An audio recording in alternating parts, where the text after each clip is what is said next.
Hello everyone. जो हमारा last video था वो था अबाउट लिंकेज। हमने उसमें लिंकेज का बेसिक देखा था, लिंकेज के टाइप्स देखे थे और इनकम्प्लीट लिंकेज के भी दो टाइप देखे थे, gametic coupling and the gametic repulsion. ठीक है। और लास्ट में हमने बात करी थी कि बेटसन और पुनीत ने इसको ऑब्जर्व करने के लिए, इसको स्टडी करने के लिए स्वीट पी प्लांट का यूज किया था, दैट इज लेथायरस ओडोरेटस। उसमें दो टेट का यूज किया था। टेट कौन कौन से थे? The first one is the flower colour and the second one is the pollen size. ये दो थे, ये वहां पर हम पढ़ चुके हैं। ये तो थी लास्ट की क्लास। और जो आज की क्लास है, मैं आप लोगों को डरा नहीं रहा हूं, मैं फिर से कह रहा हूं, आज की क्लास काफी स्पेशल है। मोस्ट ऑफ द स्टूडेंट इस क्लास में हाथ ऊपर कर देते कि सर समझ में नहीं आ रहा, आप क्या पढ़ा रहे हो, बिल्कुल भी पल्ले नहीं बैठा है। तो हो सकता है कि तब आप ये वीडियो देखो तो आप में से भी काफी बच्चों को ऐसा लगे कि यार सर क्या पढ़ा रहे हैं, कुछ समझ में नहीं आ रहा। मे भी शायद आपको ऐसा फील हो, बट अगर आप थोड़ा सा फोकस करोगे स्टार्टिंग से ही तो शायद एक बार में चीजें क्लियर हो जाएगी। ठीक है, क्योंकि हमें तीनों टाइप पढ़ने हैं, गैमेटिक कपलिंग, गैमेटिक रिपल्सन और कंप्लीट लिंकेज। ठीक है, ये तीन चीजें हमें यहाँ पर डील करनी। तीनों के एक्सपेरिमेंट देखने में लगभग एक जैसे लगेंगे। थोड़ा बहुत भी अगर अल्फाबेट इधर उधर हो गया तो पूरा का पूरा एक्सपेरिमेंट गलत, यानी कि वहां पर कॉन्सेप्ट क्लियर नहीं होगा।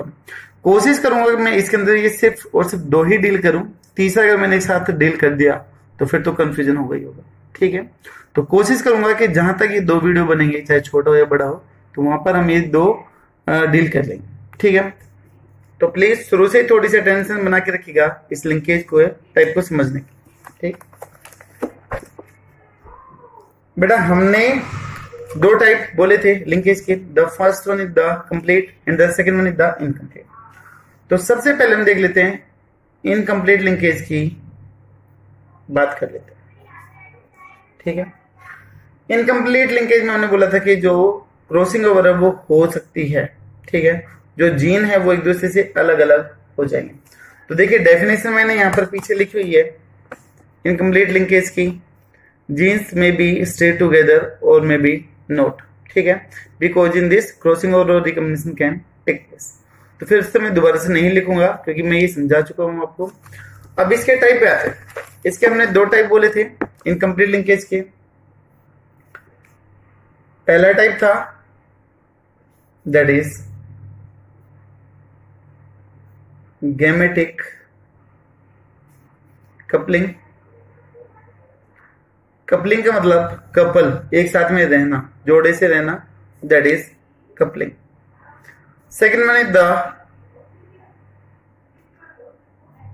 Gametic repulsion. रिपल्सन का मतलब धकेलना, दूर दूर जाना, दैट इज रिपल्सन। ठीक है, अभी देखिए बेटसन और पुनीत ने, हम पहले इसको डील करेंगे, उसके बारे में अभी बात नहीं करते है ना, इसको साइड में रखना। हम सबसे पहले आ जाते हैं इसके ऊपर, गैमेटिक कपलिंग। बेटसन और पुनीत ने एक्सपेरिमेंट करने के लिए किसका यूज किया था? स्वीट पी का यूज किया था। कैरेक्टर कौन कौन से लिए थे? Flower colour and the pollen size, ये लिया था। तो गैमेटिक कपलिंग में क्या होगा कि जो कैपिटल जीन है वो एक क्रोमोसोम पर होंगे और जो रिसेसिव है वो दूसरे क्रोमोसोम पर। तो पहले मैं डेफिनेशन लिख देता हूं। When dominant and recessive genes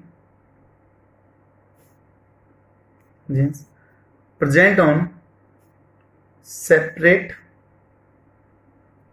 या फिर डिफरेंट क्रोमोसोम, अलग अलग क्रोमोसोम पर है। ठीक है, कैसे? देखिए ऐसे, कैपिटल बी, या फिर हम पहले बात करते हैं, लिया गया था कैरेक्टर, लिया गया था ब्लू फ्लोर, लिया गया था और ऐसा फ्लोर लिया गया था जिसमें पोलन कैसे थे? लॉन्ग साइज के थे। ठीक है, दूसरा ऐसा लिया गया था जिसमें फ्लोर कैसे थे? रेड कलर के थे और जो पोलन थे वो कैसे थे? राउंड शेप के थे। ठीक है, तो ये वही हो गया, पी जनरेशन आ गई हमारे में, पेरेंटल जनरेशन। एक प्लांट ऐसे जिसमें ब्लू फ्लोर है विथ लॉन्ग पोलन, दूसरे से हो गया red flower with round shape. ठीक है, इनको कैसे रिप्रेजेंट कर दें? Capital B capital B, capital L, capital. देखो दोनों डोमिनेंट एक ही क्रोमोसोम पर है भाई, दोनों के दोनों जो डोमिनेंट है वो एक ही क्रोमोसोम पर है। रिसेसिव है जो दोनों के दोनों small B small L, small B small L, ये दोनों के दोनों एक ही क्रोमोसोम पर प्रेजेंट है भाई। स्मॉल बी स्मॉल एल एक क्रोमोसोम पर है, कैपिटल बी और कैपिटल एल एक क्रोमोसोम पर है। या फिर हम ये बोलते हैं कि कैपिटल बी कैपिटल एल अलग पे और स्मॉल बी अलग पे, दोनों अलग अलग। ठीक है, दोनों को क्रॉस करवाया गया, दोनों की तरफ से गैमेट बनेंगे। गैमेट कैसे बनेंगे आपको पता ही है। एक गैमेट आएगा आपका कैपिटल बी कैपिटल एल, इधर से गैमेट बनेगा स्मॉल बी स्मॉल एल। ठीक है, और आगे किसमें जुड़ेगा वो F1 जनरेशन में जुड़ जाएगा। तो F1 हाइब्रिड जनरेशन आएगी जहां पर ये दोनों के दोनों जुड़ जाएंगे, तो ये आ गई आपकी F1 जनरेशन आ गई। ठीक है, F1 में देखो इधर से आ गया है कैपिटल बी कैपिटल एल, इधर से आ चुका है आपका स्मॉल बी स्मॉल एल। ठीक है, तो यहां पर जो फ्लोर होगा वो कैसे होगा, ब्लू और लॉन्ग नेचर का होगा। ठीक है, तो ये कैसे होगा, ब्लू और लॉन्ग कैरेक्टर का होगा।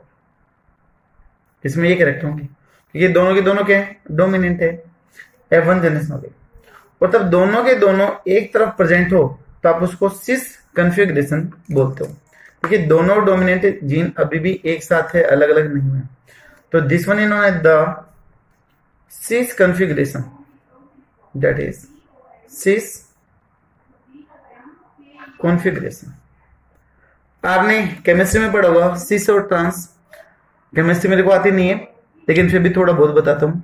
अगर सेम कंपाउंड या सेम एटम एक तरफ हो तो वो आपका कहलाता है, आपका सिस अरेंजमेंट कहलाता है। जैसे ऐसा पढ़ते थे कुछ कि यहां से 4 ग्रुप अटैच है, यहां पर कर दिया बी आर, यहां पर कर दिया एफ, तो ये कौन सा हो गया, सिस हो गया। अगर ऐसा कर दें बी आर एफ, तो ये कौन सा हो गया, ट्रांस हो गया, जो आमने सामने या फिर दूर दूर है। अगर एक तरफ है, एक ही प्लेन पर है, तो ये कहलाएगा सिस। अगर अपोजिट पे है तो ये कहलाएगा आपका ट्रांस कहलाएगा। ऐसा कुछ पढ़ते थे केमिस्ट्री में। आई होप शायद आपको थोड़ा बहुत कुछ याद होगा। आपको तो क्या, आपको तो सारा कुछ याद होगा अभी 11th-12th में, मेरे को थोड़ा बहुत इतना याद था। तो यहां पर ये सिस कॉन्फ़िगरेशन बनने लग रहा है। F1 जनरेशन हमारे पास में ये आ गई, जिसमें ब्लू और लॉन्ग नेचर का फ्लोर होगा। ठीक है, अगर हम यहाँ पर अब इसका टेस्ट क्रॉस करवाते हैं तो टेस्ट क्रॉस आपको याद होगा कि जब भी टेस्ट क्रॉस करवाते हैं तो F1 प्रोजेनी को या फिर अननोन प्रोजेनी को उसके रिसेसिव के साथ में क्रॉस करवाते हैं। और आपको पता है कि रिसेसिव कौन है इसके केस में, that is recessive is the small B small L small B small L. हमने यहाँ पर टेस्ट क्रॉस करवा दिया है उसके रेशियो को फाइंड आउट करने के लिए। और टेस्ट क्रॉस क्या होता है कि जब कभी भी हम F1 प्रोजेनी को उसके रिसेसिव प्रोजेनी के साथ में क्रॉस कर दें तो वो आपका टेस्ट क्रॉस कहलाता है।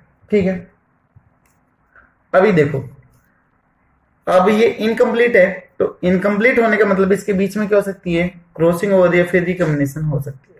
ठीक है, तो यहां पर मैं लिख रहा हूं ड्यू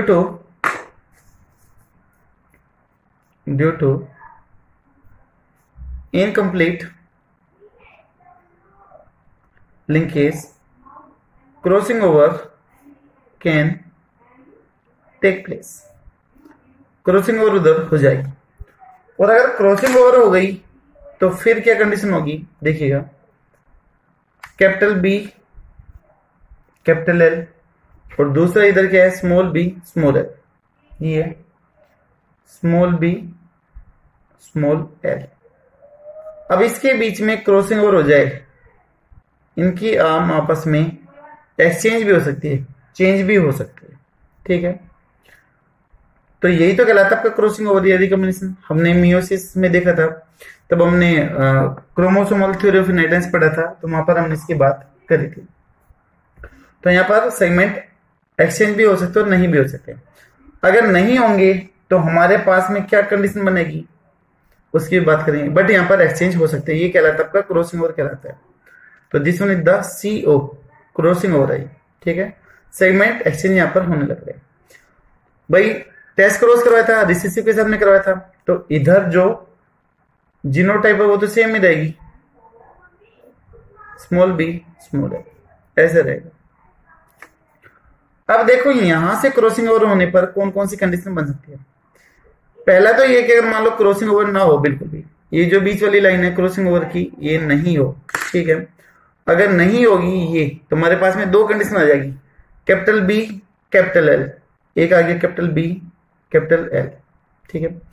दूसरी हमारे पास में कौन सी आ जाएगी, स्मॉल b स्मॉल l, मैं इधर लिख रहा हूं स्मॉल b और स्मॉल l, ये आ गई दो। अभी तीसरी कंडीशन अगर क्रॉसिंग ओवर हो जाए तो फिर क्या हो सकता है, कैपिटल B का सेगमेंट स्मॉल l के साथ भी जा सकता है, तो कैपिटल B स्मॉल l भी बना सकता है। चौथी कंडीशन है कि स्मॉल b कैपिटल L की तरफ भी आ सकता है, small b come with the capital L, तो यहां पर आ गया आपका स्मॉल b और कैपिटल L, ये कंडीशन, ठीक है।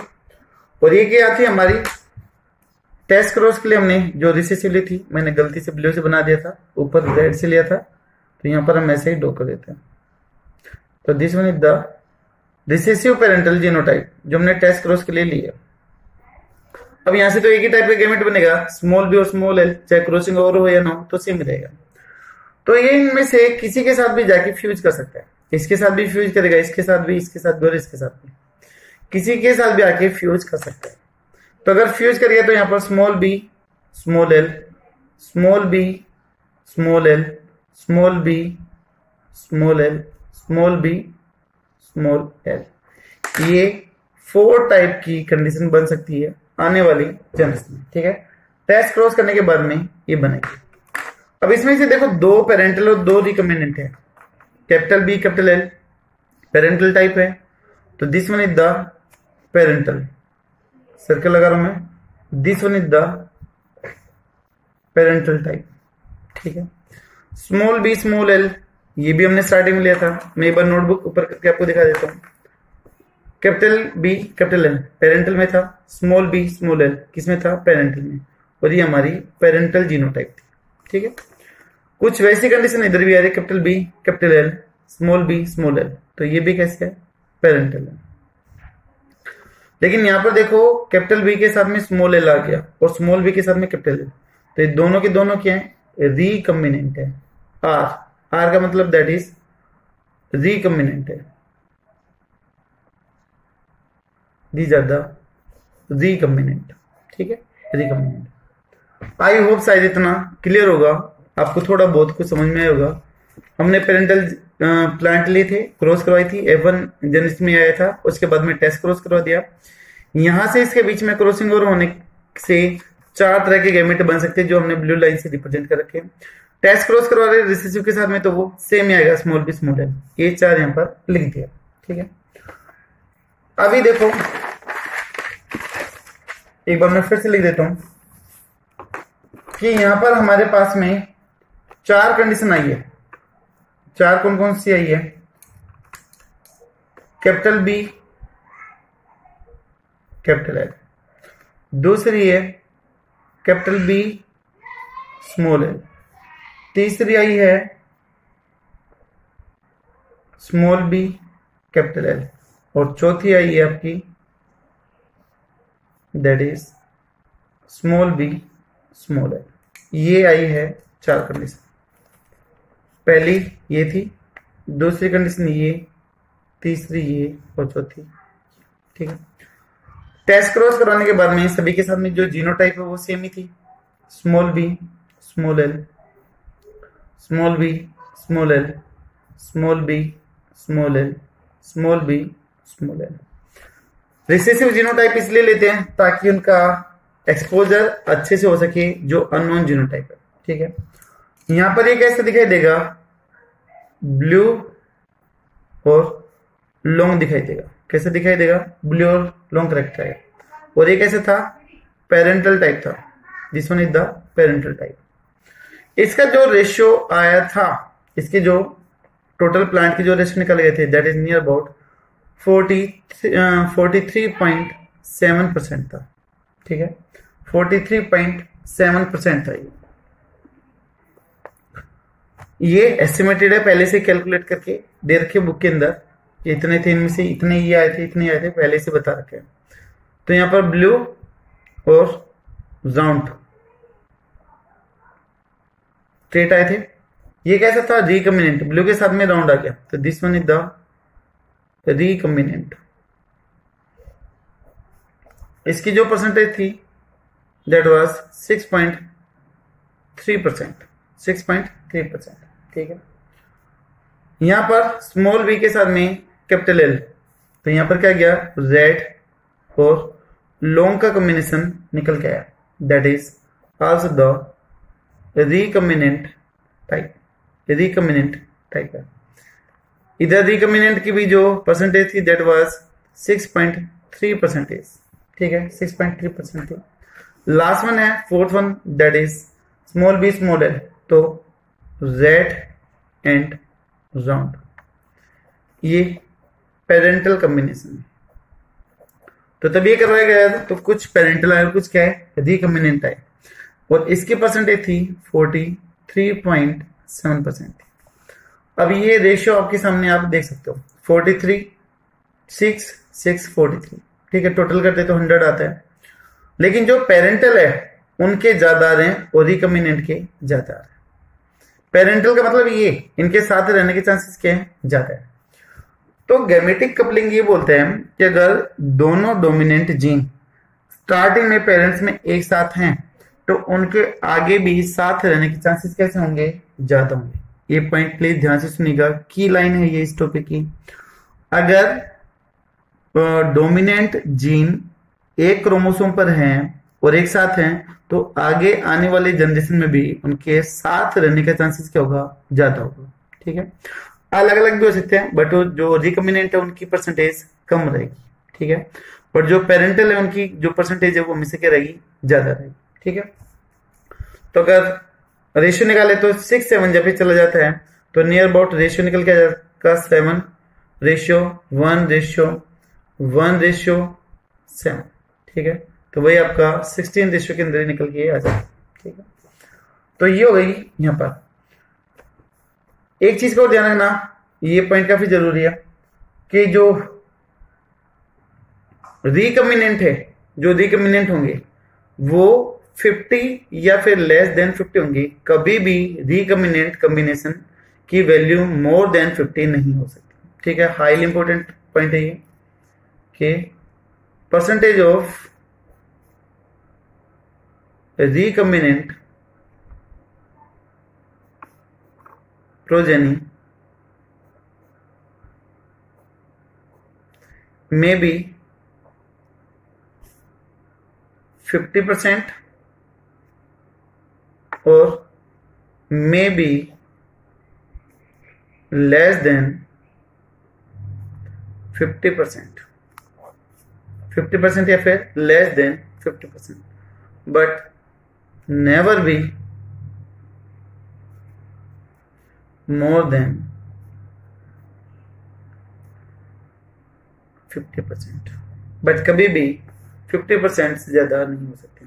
अगर किसी क्वेश्चन में दे रखा कि रिकम्बिनेंट इज 78, 62, तो मतलब वो क्वेश्चन गलत दे रखा है, आंसर आ जाए आपका नन ऑफ दिस। ठीक है, तो यहां पर आप देखोगे कि जो पेरेंटल है उसकी जीनोटाइप रिकम्बिनेंट से ज्यादा है। ठीक है, इसके केस में पेरेंटल ज्यादा है, तो काफी ज्यादा है। यहां पर 43 नियर अबाउट 86, 87 के आसपास में चला जाता है। तो यहां पर गैमेटिक कपलिंग का मतलब हुआ, if parents have two dominant gene and present on same chromosome, then they have more tendency to live, stay, couple together, कोई भी वर्ड यूज कर दे तो बात सेम रहेगा, ठीक है। तो this is known as gametic coupling, known as gametic coupling, इसी को आप गैमेटिक कपलिंग बोलते हैं। अगर स्टार्टिंग में दोनों डोमिनेंट जीन एक साथ है, जिससे हम पीछे चलते हैं, अगर डोमिनेंट जीन एक साथ है पेरेंटल में, तो आगे भी इनका साथ रहने का चांसेस ज्यादा होगा, ठीक है। तो पेरेंटल कम्युनिकेशन आने का चांसेस क्या होगा, ज्यादा होगा।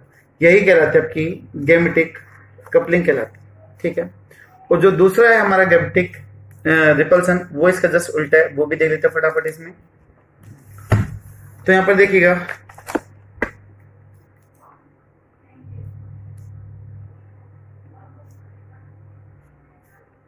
सेकंड आ जाएगा, that is gametic repulsion. Repulsion का मतलब धकेलना, अलग अलग होना, ठीक है। इसमें वही लिया गया ब्लू के साथ, इस बार ले लिया गया राउंड, पहले लॉन्ग लिया था, इधर ले लिया गया रेड प्लस में लॉन्ग, और दोनों को क्रॉस करवाया गया। ये तो गई आपकी पेरेंटल, और पेरेंटल में अगर ब्लू और राउंड ले रखे तो आप समझ सकते हो। तो यहां पर आ जाएगा कैपिटल बी और स्मॉल एल राउंड के लिए, कैपिटल बी स्मॉल एल।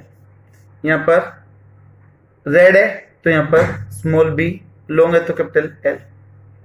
अभी देखो दोनों के दोनों कैसे हो गए, अलग अलग हो गए, तो यहां पर ये अलग अलग हो गए। तो गैमेट क्या क्या बनेगा, इधर से गैमेट बन जाएगा कैपिटल बी स्मॉल एल, इधर से बन जाएगा आपका स्मॉल बी कैपिटल एल, और तब क्रॉस होगा तो आगे F1 जनरेशन में ये क्रॉस बताया था।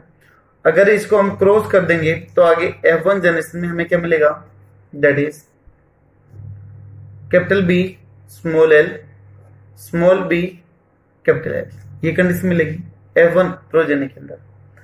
अब यहां पर देखो कैपिटल बी और कैपिटल एल अलग अलग हो गया, तो ये सी से फिर ट्रांस, तो this one is the trans configuration. Trans configuration है, जो डोमिनेंट है और जो रिसेसिव है वो अलग अलग क्रोमोसोम पर है, डोमिनेंट अलग पर, रिसेसिव अलग पर, तो इसको ट्रांस बोला गया, ठीक है। तो ट्रांस का mean when two dominant gene present on different chromosome, अलग अलग क्रोमोसोम पर प्रेजेंट हो, तो उसको हम क्या बोल देंगे, ट्रांस कॉन्फ़िगरेशन बोलते हैं। लेकिन आएगा यहाँ पर क्या, बी है तो ब्लू और एल भी है कैपिटल तो लॉन्ग, तो यहाँ पर ये आ जाएगा ब्लू और लॉन्ग आ जाएगा, ब्लू एंड लॉन्ग, ये कॉम्बिनेशन आ जाएगा।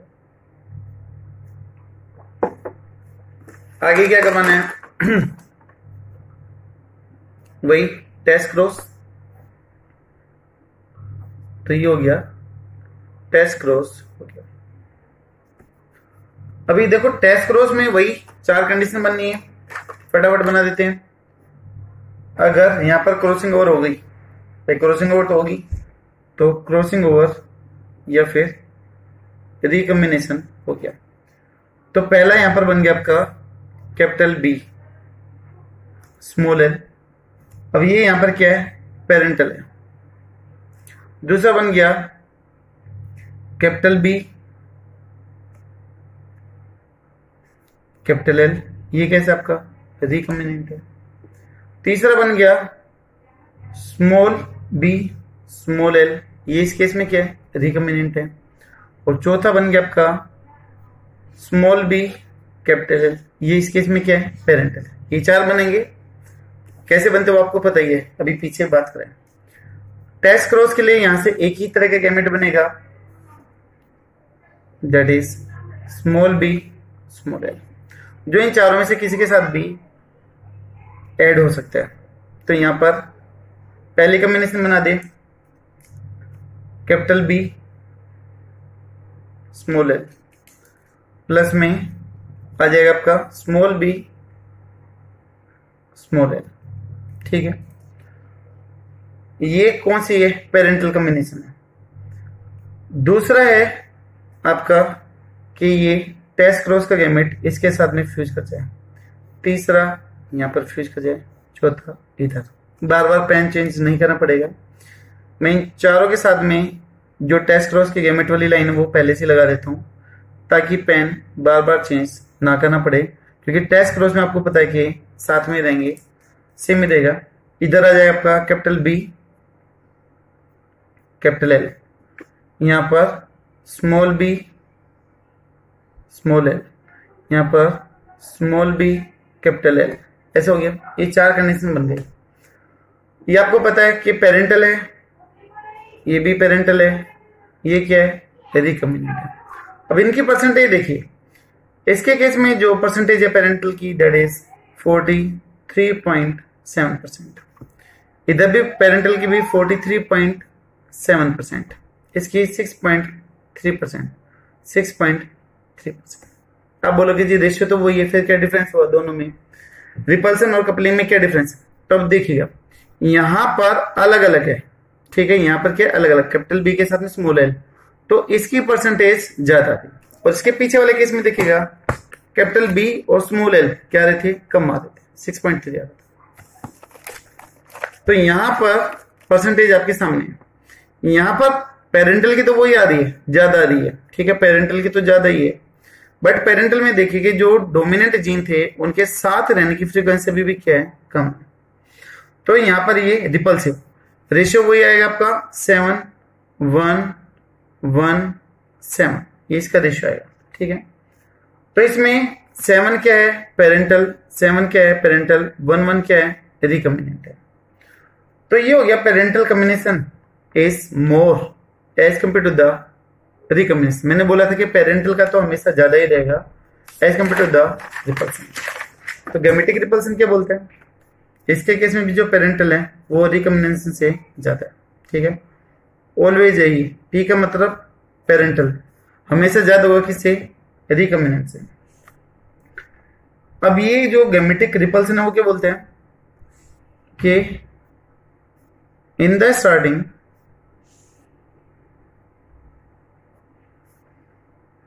when both dominant genes were present on separate chromosome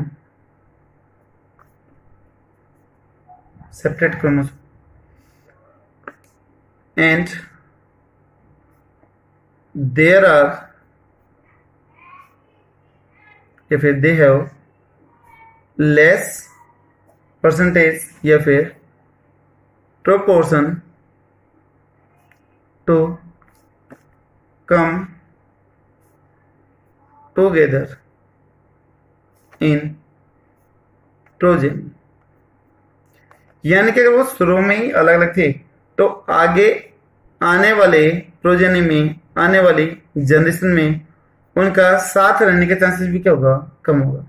ठीक है, it is known as gametic repulsion। ये वो आपका गैमेटिक रिपल्सन। दोनों के लिए एक सिंपल सी लाइन बोल देता हूं, फालतू की कोई टेंशन लेनी नहीं है। अगर दोनों डोमिनेंट जीन स्टार्टिंग में एक साथ है तो आगे आने वाली प्रोजेनी में भी साथ रहने के चांसेस ज्यादा है। गैमेटिक कपलिंग है ये। गैमेटिक रिपल्सन में अगर दोनों डोमिनेंट जीन अलग अलग क्रोमोसोम पर प्रेजेंट है तो आगे आने वाली प्रोजेनी में भी उनके अलग अलग रहने के चांसेस ज्यादा होंगे। तो ये था आपका गैमेटिक कपलिंग और रिपल्सन। दोनों के केस में क्रॉसिंग ओवर हो रही थी, तो दोनों के केस में क्रॉसिंग ओवर हो रही है तो नई नई कॉम्बिनेशन निकल के आती है। तो न्यू कॉम्बिनेशन बनने की वजह से इसको क्या बोला गया था? इनकम्प्लीट लिंकेज बोला गया था।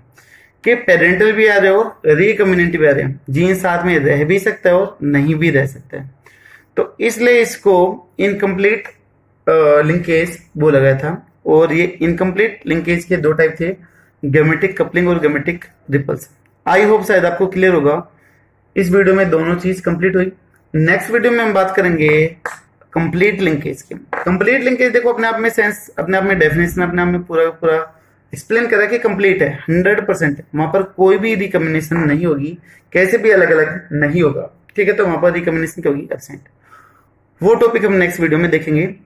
आई होप शायद आपको क्लियर होगा, समझ में आया होगा। लेकिन मैंने आपको पहले बताया था कि हो सकता है थोड़ी बहुत दिक्कत हो, लेकिन फिर भी आपको ये वीडियो कैसे लगा, समझ में आया नहीं आया, खराब लगा, जो भी है आपके व्यूज, प्लीज कमेंट बॉक्स में जरूर शेयर करिएगा, ठीक है, ताकि मेरे को पता चले कि और काम पर क्या काम करना है। तो थैंक यू सो मच।